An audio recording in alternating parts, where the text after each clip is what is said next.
Hello students, welcome to Ram academy. This is your Nikita ma'am.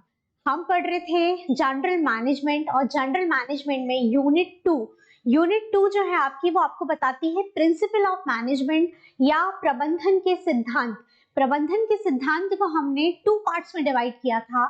सब कल हमने पढ़ा था जो कि फर्स्ट थ्योरी किन्होंने दी थी, FW टेलर ने, फर्स्ट थ्योरी दी गई थी हेनरी फ्योल के द्वारा और सेकेंड थ्योरी दी गई थी FW टेलर के द्वारा। तो कल हमने ये समझा कि हेनरी फ्योल ने 14 प्रिंसिपल ऑफ मैनेजमेंट दिए, किस तरीके से उन्होंने मैनेजमेंट को बेटर करने के लिए अपना जो उनका एक्सपीरियंस था, प्रीवियस एक्सपीरियंस, उसके थ्रू उन्होंने जो हमको प्रिंसिपल्स प्रोवाइड किए, उसका हम कैसे यूज कर सकते हैं मैनेजमेंट में, जिससे कि हमको बेटर रिजल्ट मिले, बेटर आउटकम मिले। आज हम पढ़ने वाले हैं the second one, that is FW Taylor, Principle of Management by FW Taylor। FW Taylor के द्वारा जो प्रिंसिपल्स दिए गए मैनेजमेंट में, उसको बोला जाता है साइंटिफिक मैनेजमेंट। क्या बोला जाता है? Scientific management. अगर आपसे कोई ये पूछता है कि एडमिनिस्ट्रेटिव मैनेजमेंट का सिद्धांत किसने दिया, तो वो दिया था हेनरी फ्योल ने। लेकिन साइंटिफिक अप्रोच को रखते हुए साइंटिफिक मैनेजमेंट का सिद्धांत किसने दिया, तो वो दिया था FW टेलर ने। ओके फ्रेंड्स, अब देखिए, हम देखते हैं फर्स्ट ऑप्शन। इन्होंने बोला क्या है? इन्होंने कहा है science not rule of thumb, विज्ञान ना कि रूढ़िवादिता। बेसिकली FW टेलर जो हैं, अगर मैं इनके विषय में आपको कुछ बताना चाहूँ तो ये थे अमेरिका के। इन्होंने जो अपना एक्सपीरियंस गेन किया, जस्ट बिकॉज ये काफी ब्रिलियंट और काफी ज्यादा माइंडेड पर्सन रहे हैं, इनका मैनेजमेंट में काफी अच्छी पोजीशन पर एक लंबे समय तक इन्होंने काम किया। उसके बाद इन्होंने फ्रीलांसिंग पे वर्क किया। इन्होंने जब फ्रीलांसिंग पे वर्क किया तब इन्होंने बहुत सारी प्रोडक्टिव चीजें की, बहुत अच्छी अच्छी चीजों को मैनेजमेंट से कैसे अच्छे से अच्छा हमको थ्योरीज इन्होंने दी, क्या बेटर हम कर सकते हैं, वो चीजें इन्होंने बताई। जिसमें से हमने अभी देखा फर्स्ट पॉइंट इन्होंने ये बोला कि science not rule of thumb, विज्ञान ना कि रूढ़िवादिता। वैज्ञानिक तरीके से, वैज्ञानिक दृष्टिकोण के माध्यम से, साइंटिफिक व्यू पॉइंट रखते हुए टेलर ने हमको थ्योरी प्रोवाइड की मैनेजमेंट की। हमने शुरू में जाना था साइंस भी है और आर्ट भी है, मैनेजमेंट साइंस और आर्ट दोनों है, तो दोनों के कॉम्बिनेशन से मिलकर के हम मैनेजमेंट का फंक्शनिंग को एग्जीक्यूट करते हैं। यहाँ पर इनके बोलने का तात्पर्य को आप समझने की कोशिश कीजिए। साइंस जो है वो rule of thumb, science not rule of thumb. अब देखिए, ये बताना चाह रहे हैं विज्ञान ना कि रूढ़िवादिता। परंपरागत तरीके से बिजनेस कर रहे थे लोग, पहले के जो लोग थे उनका जो तरीका था वो लगातार एक समय से एक सा चलता जा रहा था, समय भी परिवर्तित हो रहा था, पर फिर भी उनके वर्किंग पैटर्न में कोई भी चेंजेस नहीं आ रहे थे। आज के समय में भी आप अंदाजा लगाइए, क्या पुराने तरीके से ही काम करते रहने से आपका काम जो है, जो वर्क है, वो बहुत ज्यादा ग्रो कर पाएगा क्या? कोई भी ऑर्गेनाइजेशन अगर नई चीजों को अडॉप्ट नहीं करेगी, नई चीजों को नहीं सीखेगी, कुछ भी इनोवेटिव नहीं करेगी, तो क्या उनकी ऑर्गेनाइजेशन बहुत ज्यादा ग्रो कर पाएगी? डेफिनेटली नहीं कर पाएगी। इसका एक बहुत बेसिक और सिंपल अगर मैं आपको एग्जांपल देना चाहती हूँ, हम सभी मोबाइल चलाते हैं। मोबाइल में धीरे धीरे बहुत सारे चेंजेस आए। स्टार्टिंग में हम नोकिया का छोटा सा कीपैड वाला जो फोन होता था, कीबोर्ड वाला, वो फोन यूज करते थे। बाद में फिर टच स्क्रीन आया, अभी बहुत सारे डिफरेंट फीचर्स भी ऐड हो गए। अब देखिए, नोकिया कंपनी ने क्या किया, एंड्रॉइड ने सबसे फर्स्टली अप्रोच किया था नोकिया को कि आप जो है ये एंड्रॉइड सिस्टम को एप्लीकेबल कीजिए, बट नोकिया ने कहा कि नहीं, हम जिस पैटर्न में चलते आ रहे हैं हम उसी पैटर्न में चलेंगे, हमको ये चेंज एक्सेप्ट नहीं करना है, एक्सेप्टेबल नहीं है। आखिर देखिए क्या हुआ, कितनी सारी दूसरी कंपनीज आ गई और बूम कर दिया। सैमसंग ने उसको एक्सेप्ट किया, वीवो और ना जाने रेडमी, कितनी सारी नंबर ऑफ कंपनीज आ गई जिन्होंने इस चीज को एक्सेप्ट किया। नएपन को अपने अंदर एक्सेप्ट करने के कारण आप देखिए कितने नंबर ऑफ डिफरेंट कंपनीज आ गई, और हम सबके पास इतने सारी आज मोबाइल अवेलेबल हैं ऑप्शन मार्केट में, जिनके खुद के भी हम नाम नहीं जानते। शायद मेरे पास कौन सा फोन है ये भी मुझे याद नहीं होगा। आप सोच के देखिए, लेकिन पहले हम जानते थे नोकिया, लेकिन टाइम के हिसाब से क्या वो अपनी ब्रांड वैल्यू को मेंटेन कर पाए? नहीं, क्योंकि उन्होंने इनोवेशन में साथ नहीं दिया। वही परंपरागत जो उनका चल रहा था पैटर्न, उसी चीज को उन्होंने कंटिन्यू करना चाहा। तो हमें ये नहीं करना है, हमको हमेशा नया और इनोवेटिव सोच रखनी है, अपनी वैज्ञानिक दृष्टिकोण रखना है। अब देखिए, ये तो मैंने आपको एक उदाहरण मात्र से समझाने का प्रयास किया कि यहाँ पर हम कैसे डिफरेंशिएट कर सकते हैं पुराने और नए तरीके में। परंतु यहाँ पर जब एफ.डब्ल्यू. टेलर की हम बात करते हैं, इन्होंने स्पेसिफिकली क्या कहा, उनके क्या शब्द थे, उनका क्या कहना था, उनकी क्या सोच थी, उन्होंने दिया क्या सिद्धांत। उन्होंने यहाँ पर ये बोला कि किसी भी ऑर्गेनाइजेशन में जब एम्प्लॉयज काम करते हैं, क्योंकि ऑर्गेनाइजेशन में नंबर ऑफ एम्प्लॉयज होते हैं, वो सारे एम्प्लॉयज जब वर्किंग कर रहे होते हैं तो सबका पैटर्न अलग है, सबके वेजेस अलग है, सबकी सैलरी डिफरेंट डिफरेंट है। तो उस समय क्या किया जाता है कि क्योंकि बहुत सारे वर्कर हैं, बहुत सारी चीजें हैं और डेली बेसिस पे बहुत सारे एक्सपेंस हो रहे हैं, तो एक्यूरेसी में डेटा लेने की बजाय क्या करते हैं, अप्रॉक्स डेटा लेते हैं। कभी भी डेटा जो है वो अप्रोक्सीमेशन पे चलता है, डेटा अप्रोक्सीमेशन पे चलता है। डेटा आप अप्रॉक्स लेते हैं, एग्जैक्ट डेटा नहीं लेते आप। एग्जैक्ट डेटा ना लेने के कारण डिफिकल्टी आती है, एग्जैक्ट डेटा ना लेने के कारण डिफिकल्टी आती है और कहीं ना कहीं वो चीज काफी ज्यादा प्रॉब्लम क्रिएट करती है। क्योंकि देखिए, आपने डेटा जो है वो माइनर चीजों से बनता है, छोटी छोटी चीजों से डेटा बन रहा है। अब जो आपने डेटा लिया है वो एग्जैक्ट नहीं है, वो डेटा अप्रॉक्स वैल्यू को लेकर के है, आपने अनुमानित चीजों को लिया है। आपने अनुमानित चीजों को जहां भी लिया ना, वहां पर साइंस डिस्टर्ब हो जाता है, मैथमेटिकल कैलकुलेशन डिस्टर्ब हो जाती है। अगर हम एग्जैक्ट डेटा लें, एग्जैक्ट एक्यूरेसी को मेजर करेंगे, तो शायद जो आउटकम और रिजल्ट होगा वो एकदम परफेक्ट आया था। ये किसका मानना था, ये था टेलर का मानना। उन्होंने यहाँ पर बोला है कि हम अप्रॉक्स वैल्यू को ना लेकर के हम एग्जैक्ट वैल्यू को प्रेफरेंस दें, एग्जैक्ट वैल्यू को लें। क्लियर है फर्स्ट पॉइंट आप सभी को? अब देखिए, नेक्स्ट है हार्मनी नॉट डिस्कॉर्ड, या समन्वय ना कि मतभेद। वेरी सिंपल, वर्ड से ही आपको समझ में आ रहा होगा कि बोलना क्या चाह रहे हैं। हार्मनी को मेंटेन करने के लिए उन्होंने बोला, देखिए लोगों के बीच में कन्फ्लिक्ट होगा तो कहीं ना कहीं टाइम की भी वेस्टेज होगी, बहुत सारी चीजों की वेस्टेज होगी। अगर हम चाहते हैं कि अपना जो आउटकम है, जो अल्टीमेट गोल है, उसको हम ऑन टाइम और परफेक्शन के साथ अचीव कर पाए, तो उसके लिए जरूरी है कि लोगों के बीच में कोऑर्डिनेशन अच्छा हो। हमने पढ़ा था ना मैनेजमेंट में कि कोऑर्डिनेशन बहुत ही इंपॉर्टेंट एलिमेंट है। यहाँ पर ये भी यही कहना चाह रहे हैं कि लोगों के बीच की हार्मनी बहुत ज्यादा इंपॉर्टेंट है, लोगों के बीच का कोऑर्डिनेशन बहुत ज्यादा इंपॉर्टेंट है। क्योंकि अगर कहीं ना कहीं लोगों के बीच में कॉन्फ्लिक्ट्स आते हैं तो वो चीजें हमारे समय को भी व्यर्थ करती हैं, और समय ही सब कुछ है। अगर टाइम वेस्ट होता है, आपका प्रोडक्शन लेट होगा, आपका जो प्रोडक्ट को डिलीवर करना है वो चीजें लेट होंगी, डिले होंगी। जितना डिले होगा चीजें उतनी वैल्यू कम होती जाएगी चीजों की वैल्यू, जो आपका फाइनल आउटकम है, जो आपका प्रोडक्ट है, उस चीज की वैल्यू ना कम हो और ऑन टाइम चीजें डिलीवर कर पाए आप। उसके लिए ऑर्गेनाइजेशन में इंपॉर्टेंट ये है कि जितने भी लोग हैं, जो भी एम्प्लॉयज हैं, जो भी एम्प्लॉयर्स हैं, उन सभी के बीच का कोऑर्डिनेशन अच्छा हो, उन सभी के बीच में हार्मनी बनी हो। देखिए, नेक्स्ट पॉइंट हम लेते हैं option 3, that is cooperation not individualism, या सहयोग ना कि व्यक्तिवाद। हमने जब 14 प्रिंसिपल ऑफ मैनेजमेंट पढ़े थे ना, जो कि दिए गए थे हेनरी फ्योल के द्वारा, उसमें भी हमने इन पॉइंट्स को पढ़ा था। कहीं ना कहीं आप देखेंगे, आप चाहे उनकी हेनरी फ्योल की बात करें या एफ.डब्ल्यू. टेलर की बात करें, दोनों ने जो प्रिंसिपल दिए हैं उनमें काफी समानता पाई जाती है। हाँ, उनके 14 प्रिंसिपल थे, इनके कुछ लिमिटेड थे, उनकी जो अप्रोच थी वो डिफरेंट थी, इनकी डिफरेंट थी, लेकिन कहीं ना कहीं दोनों मैनेजमेंट को बेटर करने के लिए ही एक्सपेरिमेंट कर रहे थे या थ्योरीज दे रहे थे। तो कहीं ना कहीं इन दोनों की चीजों में समानता तो आपको जरूर मिलेगी। हमने 14 प्रिंसिपल में भी देखा था कि किस तरीके से इंडिविजुअलिज्म नहीं होना चाहिए और लोगों के बीच में कोऑपरेशन होना चाहिए। सेम चीज टेलर ने बोली। टेलर ने बोला कि लोगों के बीच का जो कोऑपरेशन है वो बहुत ही ज्यादा इंपॉर्टेंट है। अगर लोगों की मन के अंदर, जो हम ऑर्गेनाइजेशन में हैं, आप सभी भूल तो नहीं गए ना कि हम सब ऑर्गेनाइजेशन में हैं? नहीं तो हम अभी भी अगर ये नहीं समझ पाएंगे कि हमको खुद को ऑर्गेनाइजेशन का अंदर का भाग मानते हुए ही इस विषय को पढ़ना है, तो फिर काफी डिफिकल्टीज आएगी। अगर आपने ये कंसीडर कर लिया है ना ऑलरेडी, जैसा कि मैं आपको स्टार्टिंग की क्लासेस से बता रही हूँ, आप खुद को कंसीडर कीजिए कि आप ऑर्गेनाइजेशन के अंदर का पार्ट है, तो आप उस चीज को फील कर पाएंगे एक्चुअल में।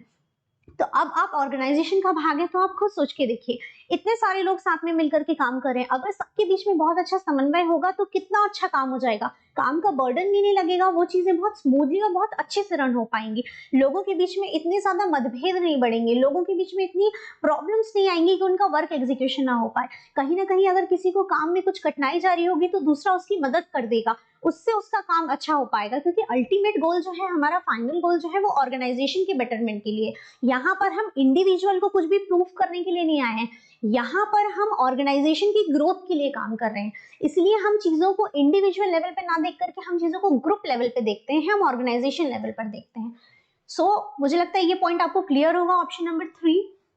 अब देखिए next option number 4। Option number 4 क्या बताता है आपको? ऑप्शन नंबर 4 बताता है मैक्सिमम नॉट लिमिटेड प्रोडक्शन, अधिकतम ना कि सीमित उत्पादन। ऑर्गेनाइजेशन में प्रोडक्शन हो रहा है, चाहे जिस भी प्रोडक्ट का हो रहा है, जो भी चीजों का हो रहा है, ऑर्गेनाइजेशन में जो भी चीजें हो रही हैं उनका हमको मैक्सिमम चीजें उनको बढ़ानी है, ना कि कम करनी है, हमको उनका मैक्सिमाइजेशन करना है, और कहीं ना कहीं limited, not a limited production. क्योंकि देखिए ऑर्गेनाइजेशन हमेशा यही चाहेगी कि जो भी वो काम कर रहे हैं वो अधिक से अधिक और अच्छे से अच्छा करें। सीमा में हम क्यों बांध लें ना, हम खुद को भी सीमा में क्यों बांध लें, या हम ऑर्गेनाइजेशन को भी एक सीमा में क्यों बांध लें। हम जितने आगे से आगे उतनी अच्छी ऊंचाइयों को छू सकते हैं तो हम उतना बेटर से बेटर परफॉर्म करने की कोशिश करें, उतना अच्छे से अच्छा हम ऑर्गेनाइजेशन के लिए आउटकम देने की कोशिश करें। यही चीज इन्होंने बोली है कि ध्यान देना चाहिए maximum not a limited production. अगर हम बात करते हैं ऑर्गेनाइजेशन में एम्प्लॉइज इंडिविजुअली वर्क कर रहा है, लेकिन ग्रुप में भी वर्क कर रहा है, टीम वर्क भी कर रहा है, सारे के सारे लोग मिलकर के एक गोल को ध्यान में रख करके वर्क कर रहे हैं, लेकिन फिर भी लोग अपने अपने अनुरूप कार्य करते हैं, अपना अपना लेवल का वर्किंग उनकी डिवाइडेड होती है। बट स्टिल क्या होता है कि हर व्यक्ति कार्य तो कर रहा है ऑर्गेनाइजेशन के लिए, लेकिन अगर वो सीमित रह जाए, अपने स्तर पर अपने अनुरूप केवल उतना ही कार्य करे, तो क्या ऑर्गेनाइजेशन कुछ बहुत अच्छा इनोवेटिव या कुछ बहुत अच्छा रिजल्ट दे पाएगी? नहीं। इसीलिए जरूरी है कि लोगों के अंदर वो फील आए कि हाँ, हमको ऑर्गेनाइजेशन के लिए और बेटर करेंगे तो हमारी भी ग्रोथ होगी। यही चीज हमने सेम अनदर जो हमने 14 प्रिंसिपल पढ़े थे पहले, उसमें भी हमने इसी चीज को देखा था, कहीं ना कहीं दोनों चीजें रिलेटेड हैं। अब देखिए यहाँ पर बहुत ही सरल शब्दों में ही उन्होंने लिखा गया है, आप फिर से देखिए उसको, अधिकतम ना कि सीमित उत्पादन, जितना अधिकतम से अधिकतम किया जा सकता है। अब आप सभी सोच रहे होंगे कि देखिए हम तो किसी भी ऑर्गेनाइजेशन में वर्किंग के लिए आते हैं तो हमको सिर्फ सैलरी मिल रही होती है, तो हम इतना ज्यादा एक्स्ट्रा एफर्ट्स क्यों मारेंगे, हम तो बस उतना ही वर्क करेंगे ना जितना कि हमको अलॉट किया गया है। हम उससे ज्यादा एक्स्ट्रा एफर्ट्स मार करके अननेसेसरली अपना टाइम दे करके क्यों हम किसी ऑर्गेनाइजेशन की और ज्यादा ग्रोथ के लिए या उसके बेटरमेंट के लिए काम करेंगे। लेकिन इस चीज को आप ऐसे समझ सकते हैं, एक सिंपल से एग्जांपल देती हूँ मैं आप सभी को। Amazon, हम सभी परिचित होंगे Amazon से। Amazon क्या करती है, जो उसके एम्प्लॉयज होते हैं, धीरे धीरे हायरार्की बढ़ती है उसमें भी। आप बेसिक लेवल से, एंट्री लेवल से जॉब स्टार्ट करते हैं, फिर धीरे धीरे आप ग्रो करते हैं। एक सर्टेन टाइम उनके लेवल्स होते हैं, उनका जो लेवल्स है उन्होंने L1, L2, L3, sorry L1 नहीं है, L2, L3, L4, L5, इस तरीके से उन्होंने सेगमेंट्स में डिवाइड किया। एक सर्टेन लेवल पे आने के बाद वो अपने एम्प्लॉइज को सैलरी जो देते हैं, साथ में अपनी कंपनी के शेयर्स भी देते हैं। आप सोचिए कितना इंटरेस्टिंग है कि आपके पास Amazon के शेयर हो, तो एम्प्लॉइज के अंदर जो सैलरी है वो तो है, बट उसके साथ साथ इतनी बड़ी कंपनी के, इतनी बड़ी ऑर्गेनाइजेशन के शेयर्स भी मिल रहे हैं, तो उनके अंदर कहीं ना कहीं एक मोटिवेशन आएगा ना कि हमको और ज्यादा अपने लेवल को अपग्रेड करना है, जिससे कि हमको उस कंपनी के शेयर मिले, जिससे आपका आज तो सुरक्षित है ही है, आज तो आपके पास रनिंग में अमाउंट आ ही रहा है आपकी सैलरी, बट वो शेयर आपके फ्यूचर के लिए कितने अच्छे होने वाले हैं, आपकी जो फ्यूचर जनरेशन है उनके लिए कितना बेनिफिट दे सकते हैं। तो अब आप इसे समझ सकते होंगे कि हम चीजों को ऑर्गेनाइजेशन में मैक्सिमम करने के लिए क्या क्या टेक्निक्स यूज करते हैं, क्या क्या तौर तरीके हो सकते हैं कि हम लिमिटेड प्रोडक्शन ना करवा के मैक्सिमम प्रोडक्शन कैसे कराएं। अब वो मैक्सिमम प्रोडक्शन कराने का हर ऑर्गेनाइजेशन का अपना अपना तरीका होता है। जैसे मैंने आपको Amazon का उदाहरण दिया, वैसे अन्य कंपनी अपने अपने अनुरूप अपनी अपनी बुद्धि से एम्प्लॉइज को एक टाइप से बोनस या मतलब जो भी बेनिफिट वो प्रोवाइड कर सकती हैं। क्योंकि चीजें डायरेक्ट इनडायरेक्ट वे में ऑर्गेनाइजेशन के ही बेटरमेंट के लिए है, लेकिन साथ में इंडिविजुअल पर्सन की भी ग्रोथ हो रही है, यही फीलिंग उनके अंदर डेवलप करनी है हमको। देखिए लास्ट ऑप्शन हमारा आता है a planned and functional organisation, नियोजन एवं क्रियात्मक संगठन। अब प्लान्ड, अब आप समझ रहे हैं हम कितनी ज्यादा इंपॉर्टेंस है प्लानिंग की। हम डे 1 से यही देख रहे हैं, प्लानिंग, ऑर्गेनाइजिंग, सारी चीजें देख रहे हैं ना हम। मैनेजमेंट की बात आई है और प्लानिंग की बात ना, ऐसा हो सकता है क्या? ऐसा बिल्कुल नहीं हो सकता। इसीलिए यहाँ पर एफ.डब्ल्यू. टेलर ने भी कहा है कि प्लान्ड होना चाहिए चीजें, a planned and functional organisation, नियोजन एवं कार्य क्रियात्मक संगठन। संगठन में चीजें जो हैं वो प्लान्ड होनी चाहिए। हम कोई भी बिजनेस जब स्टार्ट करते हैं या जब वो कंटिन्यू रनिंग में होता है तो चीजें प्लान्ड होती है ना, पहले से आप प्लान करते हो। आपके एग्जाम में भी आपने प्लान किया, या अगर मुझे आपको ये लेक्चर प्रोवाइड करना है तो मैंने भी आपको एक यूनिट में डिवाइड किया ना चीजों को, उसमें डिवाइडेशन भी आया और एक प्लानिंग भी आई कि मुझे इतने डेज में इन स्टूडेंट्स का ये सेक्शन कवर कराना है, इस टाइप से मुझे उनको गाइड करना है, इस टाइप से मुझे उनको टीच करना है। तो प्लानिंग आई ना, तो प्लानिंग इज वेरी इंपॉर्टेंट।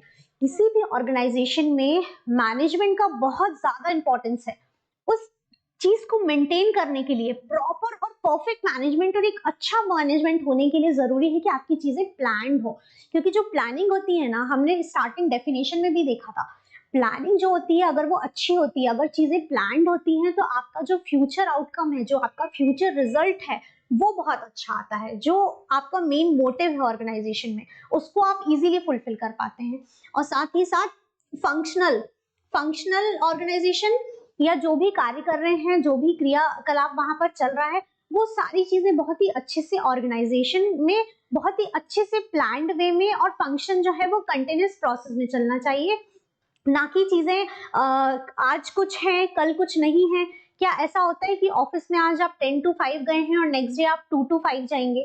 नहीं होता ना। हाँ, टाइमिंग सबकी शिफ्ट्स अलग अलग हो सकती हैं, बट एक प्रॉपर शेड्यूल बनाया गया है, एक चीजों को एक ऑर्गेनाइज और प्लान्ड वे में रखा गया है, एक फंक्शनिंग प्रॉपर और कंटिन्यूस चलती रहती है जिससे कि काम ना रुके।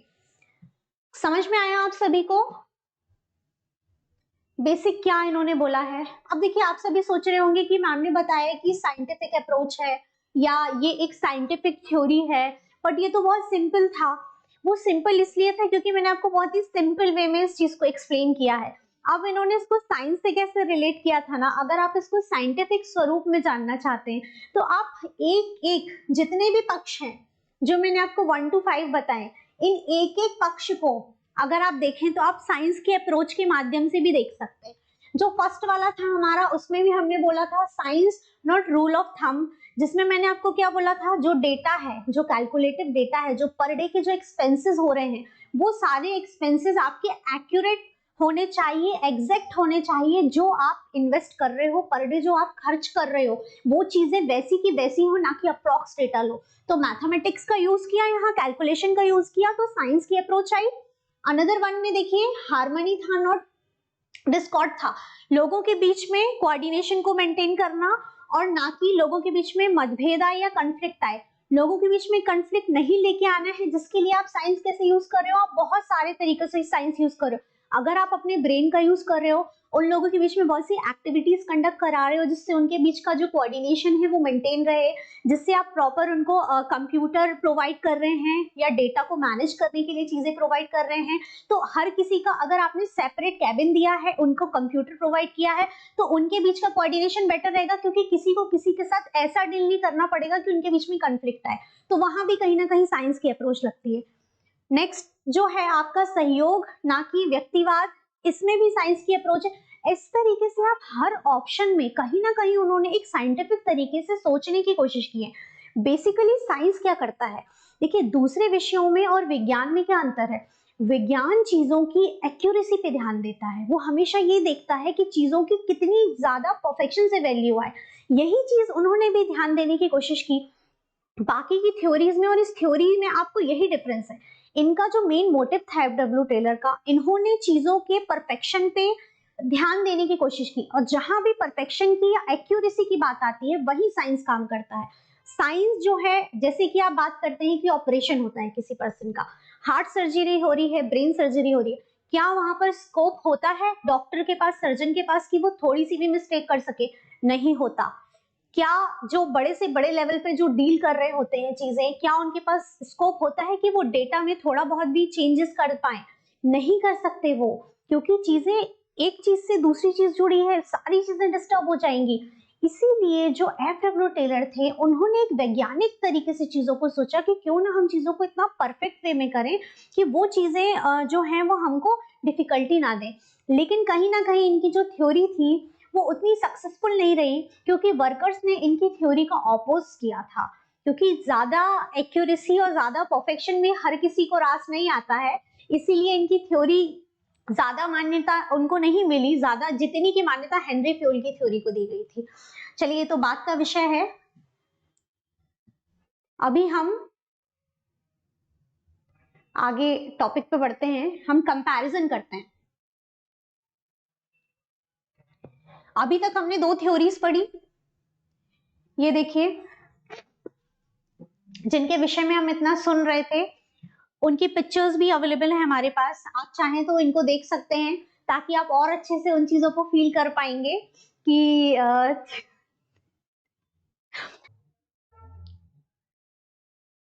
सी दिस, ये है वो महान शख्सियत या जो प्रोफेसर्स जिन्होंने अपना जीवन का एक बहुत लंबा समय प्रबंधन के कार्य को समर्पित किया, प्रबंधन के लिए कार्य किया, उस ऑर्गेनाइजेशन में कार्य किया और इतनी अच्छी सोच रखी कि जिनके माध्यम से आज हम प्रबंधन को बहुत अच्छे से पढ़ पा रहे हैं, समझ पा रहे हैं और अपने जीवन पे या ऑर्गेनाइजेशन में लागू करने के लिए काबिल बन पाएंगे। तो उसका श्रेय जो है वो इन दोनों को ही जाता है मुख्य रूप से, क्योंकि इन दोनों की जो थ्योरी है, जो प्रिंसिपल है, वो बहुत ज्यादा इंपॉर्टेंट है आज के समय में। तो ये एफ.डब्ल्यू. टेलर और हेनरी फ्योल। अब देखिए, इन्हीं दोनों की थ्योरीज को हम कंपेयर करने वाले हैं।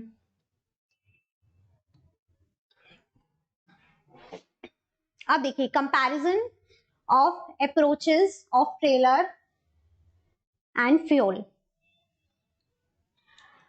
सेंट्रल पॉइंट ऑफ स्टडी, अध्ययन का केंद्र बिंदु। देखिए, हमने यहाँ पर बहुत ज्यादा डिटेल आपको प्रोवाइड करने की जगह हमारी कोशिश ये है कि आपके अंदर वो कंसेप्ट डेवलप हो, इसलिए हमने मेन की पॉइंट्स लिए हैं। जो मैं एक्सप्लेन करती हूँ ना आपके लिए, वो इंपॉर्टेंट है। की पॉइंट सुनिए, मैं जो एक्सप्लेन कर रही हूँ, अगर आपको रिक्वायरमेंट है तो आप उनको नोट डाउन कर सकते हैं अपनी बुक में। बहुत ज्यादा मैं आपको थ्योरी प्रोवाइड भी कर दूंगी, बट आपके पास नंबर ऑफ सब्जेक्ट्स हैं, मुझे नहीं लगता है कि उसको रीड करने की भी जरूरत है, क्योंकि बुकिश लैंग्वेज प्रोवाइड करूंगी वो आपके लिए कॉम्प्लिकेटेड हो जाएगी।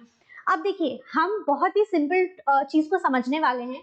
हम दोनों की थ्योरीज या दोनों की जो विचारधारा थी उनमें एक तुलनात्मक अध्ययन करेंगे, दोनों का कंपैरिजन करके देखेंगे। तो जिसमें हमने फर्स्ट जो कंपैरिजन का जो हमारा स्टेप है वो लिया है हमने central point of the study. दोनों का स्टडी का सेंट्रल पॉइंट क्या था, बेसिक दोनों की स्टडी का सेंट्रल पॉइंट जो है उस पर हम चर्चा करेंगे। तो अब देखिए, यहाँ पर जो एफ.डब्ल्यू. टेलर थे, एफ.डब्ल्यू. टेलर के द्वारा जो वर्क था, टेलर और फ्योल, टेलर के द्वारा जो वर्क है वो मेन वर्कर पर फोकस है। उन्होंने मेन वर्कर पर फोकस किया है और वर्कर्स के मैनेजमेंट से रिलेटेड उन्होंने वर्क थ्योरी अपनी दी है या प्रिंसिपल उन्होंने प्रोवाइड किया है। लेकिन जो फ्योल थे, फ्योल ने मैनेजमेंट पर ध्यान दिया है, जो बेसिक मैनेजमेंट की जो हायरार्की है, जो लेवल्स हैं, उस पर काम किया है। तो यहाँ पर ही डिफरेंस समझ में आ रहा है। टेलर ने मेन जो फोकस किया था वर्कर पे किया था। कैसे किया था? हमने टेलर के 5 पॉइंट्स पढ़े, 5 पॉइंट में हमने पहला पॉइंट पढ़ा, उसी में हमने समझ लिया कि ये क्या बोल रहे हैं, डेटा एक्यूरेट रखना है। एक्यूरेट डेटा रखना है तो पर डे आप जो वेजेस दे रहे हो, जो आप चीजें प्रोवाइड कर रहे हो, उन चीजों का एक्यूरेसी से ध्यान रखना है। पर नॉर्मली लोगों को ये चीज पसंद आती है या नहीं आती है वो डिपेंड करता है। आपने वर्कर्स की एक एक एक्सपेंस को, सपोज अगर आप उनको टी भी प्रोवाइड कर रहे हो, ब्रेकफास्ट प्रोवाइड कर रहे हो, लंच प्रोवाइड कर रहे हो, आप उन एक चीज का डेटा रखोगे ना तो कहीं ना कहीं उनको भी ऐसा फील होगा, वो एक होमली वाली फीलिंग नहीं आती ना। और आपको तो वर्क ऑर्गेनाइजेशन में करना है तो वहां पर बहुत सी चीजें करनी भी पड़ती हैं। बट उन्होंने जस्ट बिकॉज साइंटिफिक वे में चीजें सोची, तो उनका मानना ये था कि हमको वर्कर्स की एक एक चीज को बिल्कुल एक्यूरेसी के साथ नोट डाउन करना है। तो मेन आप अगर डिफरेंस देखते हैं तो यहाँ पर वर्कर मैनेजमेंट पे वर्कर की प्रोडक्टिविटी को एनहेंस करने के लिए टेलर ने थ्योरी दी, और FW टेलर जो है उन्होंने ये बोला कि किस तरीके से हम अपनी अप्रोच को ऐसा बनाएं कि वो सारी चीजें फाइनली ऑर्गेनाइजेशन के लिए बेटर हो। हम सारे लोगों को किस तरीके से ले करके चल सकते हैं, क्या हम उनको इम्प्रूव कर सकते हैं उन चीजों में जिससे कि ऑर्गेनाइजेशन का बेटरमेंट हो सके फ्यूचर में। तो ये दोनों के बीच में पहला डिफरेंस था। सेकंड देखते हैं हम, सेकंड है स्कोप। दोनों का स्टडी का जो स्कोप था या अध्ययन का जो क्षेत्र था वो मैनेजमेंट था, ये तो हम सभी जानते हैं। लेकिन मैनेजमेंट में भी जो टेलर थे और जो फ्यूल थे उन्होंने क्या क्या तरीके से अध्ययन किया या किस किस क्षेत्र से अध्ययन किया। तो जो टेलर थे, जैसे कि हमने देखा कि ये वर्कर्स पर फोकस थे या उन्होंने उनकी प्रोडक्टिविटी पर ध्यान दिया, वैसे ही फ्यूल ने किस तरीके से मैनेजमेंट पर ध्यान दिया। वैसे ही इनके क्षेत्रों में ये अंतर था कि इन्होंने दी साइंटिफिक थ्योरी दी और जो फ्यूल थे उन्होंने एडमिनिस्ट्रेटिव थ्योरी दी। तो अगर आप देखते हैं तो साइंटिफिक थ्योरी और एडमिनिस्ट्रेटिव थ्योरी, तो जो अध्ययन के क्षेत्र थे उनका था वैज्ञानिक तरीका था, इनका एडमिनिस्ट्रेटिव था। तो दोनों ने डिफरेंट सेक्टर्स पर या क्षेत्रों पर ध्यान दिया। संबंधित सब कुछ प्रबंधन से ही है, क्योंकि प्रबंधन की ही थ्योरीज है, प्रबंधन के ही प्रिंसिपल्स हैं। लेकिन प्रबंधन में भी अनेक प्रकार होते हैं, अनेक क्षेत्र होते हैं, बहुत सी चीजों को सोचने के नजरिए होते हैं, अलग अलग तरीके की चीजें होती हैं, क्योंकि इतना सिंपल भी नहीं है, बहुत वास्ट स्टडी है ये एक प्रकार से देखा जाए तो जो स्पेसिफिक क्षेत्र की अगर हम बात करें तो साइंटिफिक अप्रोच के थ्रू जो देखा गया क्षेत्र वो किसके द्वारा था, वो था टेलर के द्वारा, और जो एडमिनिस्ट्रेटिव था वो था फ्यूल के द्वारा। अब नेक्स्ट, फोकस या व्यापकता। यदि हम फोकस या व्यापकता की बात करते हैं तो जो फोकस था टेलर का वो कहीं ना कहीं प्रोडक्टिविटी को इंक्रीज करने के लिए था। जो FW टेलर थे वो क्या बोल रहे थे, वो बेसिकली बोल रहे थे कि हम किस तरीके से प्रोडक्टिविटी को इंक्रीज कर दें। प्रोडक्टिविटी, अब आप सभी समझ पा रहे होंगे कि प्रोडक्टिविटी क्या है, प्रोडक्टिविटी को इंक्रीज करना है। और जो फ्यूल थे वो क्या बोल रहे थे, वो कहीं ना कहीं एफिशिएंसी को इंक्रीज करने के लिए बोल रहे थे। अब आप समझ पा रहे हैं यहाँ पर जो टेलर हैं वो जो वर्किंग हो रही है उस वर्किंग की प्रोडक्टिविटी कि भाई जो हमारा प्रोडक्शन है, वो जो चीजें हैं उसका आउटकम वो बढ़ जाए, वो मैक्सिमाइज हो जाए। लेकिन जो फ्यूल हैं वो क्या बोल रहे हैं, वो ये बोल रहे हैं कि अगर एफिशिएंसी बढ़ेगी तो भी वर्क में ग्रोथ होगी। तो दोनों वर्क की ग्रोथ के लिए, काम के बेटरमेंट के लिए बोल रहे हैं, लेकिन दोनों का तरीका अलग अलग है। यहाँ पर टेलर ने किस माध्यम से बताया, टेलर का जो फोकस था वो था प्रोडक्शन बेस्ड, कि प्रोडक्शन का जो है वो लेवल बढ़ना चाहिए। और यहाँ पर इनका जो फोकस था वो एफिशिएंसी रिलेटेड था, कि एफिशिएंसी में ग्रोथ होनी चाहिए कहीं ना कहीं। क्लियर है व्यापकता या फोकस। अब देखिए नेक्स्ट आता है हमारा एक्सेप्टेबिलिटी या स्वीकारोक्ता। अब मैंने आपको जिस प्रकार से बार बार बताती जा रही हूँ कि टेलर और फ्यूल, जिसमें सबसे ज्यादा जो एक्सेप्टेंस रहा है वो रहा है फ्यूल का। फ्यूल के जो 14 प्रिंसिपल थे ये काफी ज्यादा इफेक्टिव थे और बहुत ज्यादा इनका मतलब एक्सेप्टेंस रहा है, लोगों ने इनको बहुत ज्यादा एक्सेप्ट किया, क्योंकि ये लोगों को, ये सबको साथ में लेकर के काम करने की कोशिश कर रहे थे। और ये जो थे टेलर, ये क्या कर रहे थे, अप्रोच इनकी भी अच्छी थी, इन्होंने भी साइंटिफिक तरीके से सोचा, लेकिन यहाँ पर ह्यूमन ओरिएंटेड नहीं था। मैनेजमेंट का जो बेस है, मैनेजमेंट में हम कोशिश ये करते हैं कि हम ह्यूमन ओरिएंटेड अप्रोच रखें, ह्यूमन बींग्स के साथ काम कर रहे हैं और उन्हीं के लिए काम कर रहे हैं, तो क्यों ना हम लोगों को भी ध्यान में रख करके, छोटी छोटी चीजों को ही ध्यान में रखने से, एक साथ लेकर के चलने से बहुत ज्यादा ग्रोथ हो जाती है, और यही प्रबंधक का कार्य होता है। तो बेसिक जो इन दोनों के बीच में जो डिफरेंस था वो ये था कि टेलर की थ्योरी का जो विरोध है वो तक किया गया, ऐसा नहीं कि इनकी थ्योरी नहीं बोली गई, टेलर की थ्योरी का विरोध किया गया, कहीं ना कहीं ऑपोज किया गया, वर्कर्स के द्वारा ऑपोज किया गया इनकी थ्योरी का, और जो फ्यूल की थ्योरी थी वो एक्सेप्ट की गई। नेक्स्ट आता है स्टार्टिंग पॉइंट या प्रारंभिक बिंदु। अब यदि हम इनकी प्रारंभिक बिंदु की बात करते हैं या स्टार्टिंग पॉइंट की बात करते हैं तो टेलर जो है उन्होंने इंक्रीज किया efficiency through the scientific management. मतलब टेलर ने ये बोला कि हम लोअर लेवल से लेकर के टॉप लेवल तक जाएंगे। स्टार्टिंग पॉइंट में जो टेलर थे और फ्यूल थे, दोनों में क्या डिफरेंस था? टेलर बोल रहे थे कि हम लोअर लेवल से लेकर के टॉप लेवल तक जाएंगे, और जो फ्यूल थे, फ्यूल का कहना था top level to lower level जाएंगे। इसमें बहुत बड़ा डिफरेंस क्रिएट हो जाता है कहीं ना कहीं। देखिए, काम वही है, आप यहां से यहां आ रहे हैं या यहां से वहां जा रहे हैं, लेकिन स्टिल बहुत बड़ा डिफरेंस क्रिएट कर देती है ये चीज कि कौन किसको अप्रोच कर रहा है। तो दोनों के बीच में अगर हम देखते हैं कि प्रारंभिक बिंदु कहाँ से शुरू करना है और कहाँ तक खत्म करना है, जाना एक दूसरे के मतलब कवर हमको पूरा एरिया करना है, A to B और B to A again, but A से B स्टार्ट करेगा या B से A स्टार्ट करेगा पहले, ये बहुत महत्वपूर्ण होता है। तो यहाँ पर जो टेलर थे वो बोलते थे कि हम lower level to top level चीजों को मैनेज करेंगे, और जो फ्यूल थे वो बोलते थे कि हम top level to lower level चीजों को मैनेज करेंगे। तो ये दोनों का स्टार्ट करने का, फंक्शनिंग करने का एक बेसिक तरीका था। अब देखिए हम आगे बढ़ते हैं। लास्ट पॉइंट आपका आता है इम्प्लीमेंटेशन या क्रियान्वयन। अब लास्ट पॉइंट इम्प्लीमेंटेशन आ रहा है। सारी चीजें हो गई अभी तक, जो भी इनके बीच का कंपैरिजन था।